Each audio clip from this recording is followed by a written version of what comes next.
I had been having some psychological issues really in grammar school even. I'd been in and out of a lot of mental health facilities. I wound up isolated and not leaving my house for weeks and weeks and weeks. And at some point it wound up being years. Like I didn't leave my apartment. The pizza guy would deliver cat food and food for me, and because I had 3 cats, and they got taken care of, but I didn't. And then I wound up at Newton Hospital, and somebody from Bridgeway came. I was doing really well, but then my father died, and my boyfriend, who's bipolar, was manic, and my mother needed a lot of help, so I started plummeting. Everybody needed me, and I couldn't handle that. Gomo Health has a proprietary behavioral and cognitive science of personalized patient engagement called BehavioralRx. One of our clients is Bridgeway Rehabilitation and their partial day program in Sussex County. A lot of times people will come in, and this is common in mental health. It's like the once and done. You come in once, you start to feel better, and then you think you don't need it anymore. We were finding that if people would just come when they were scheduled, a couple things would happen. We would have the attendance we need. It's a much more vital program. But beyond that, people have to be here for it to work. Originally, the sell for the agency was, oh, okay, we've got something that's going to remind people to come in and get them to keep appointments. They're going to be here. My diagnosis is borderline personality disorder. One of the struggles I have is leaving my house. Whenever I feel any kind of vulnerability, the first thing that happens is I'll isolate and I'll stay home. So we have the morning messaging out of the GOMO service, and that is to nudge and to engage and bring in.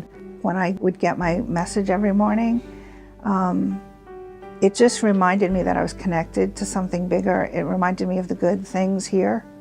You know, like, it was like somebody was reaching out to me from Bridgeway saying, you know, come on, we need you here, we want you here. At first glance, you would think it was just like a reminder for an appointment, or you need to be here kind of thing, and that it was really just trying to keep people like sticking to their schedules and coming in, and then we would be able to do the real work kind of thing.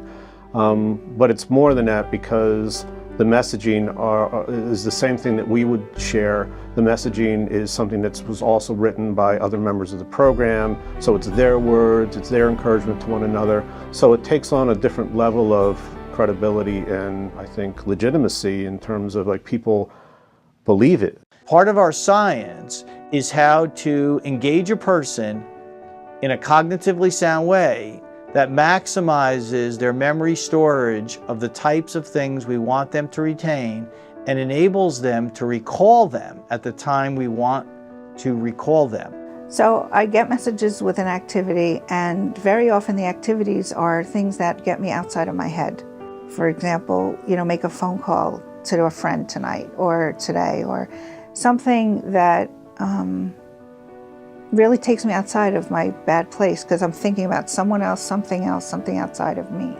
And for us to feel effective as staff, for us to feel like we're really impactful, and it's not just that person carrying that little coal back with them, that little ember, and hoping somebody fans it for them that night, but the messaging is sort of doing that. It's reconnecting them to what they've learned during the day, reminding them of their strengths, their skills, their abilities, and that we're still here. Within the first year, GOMO increased retention from a historical 60% to approximate 90%. We've seen much more community involvement with our members outside of programs. So they're talking to each other more. They are planning activities with one another much more than they used to. They talk about being needed and wanted and expected, and when I get those messages, I just feel connected to Bridgeway. I had a very volatile relationship with my mother, and since I've been here in Life Skills, she's like coming to me now for issues that she might have with my brother or somebody. She bounces things off me all the time. So, and my brothers do too, so it's kind of strange, because I was always the one who had trouble. I was always the one who was bad, you know, always creating havoc in the house. And now I feel very peaceful, and I think they pick up on that. I just feel like I know more, so I can afford to be kinder.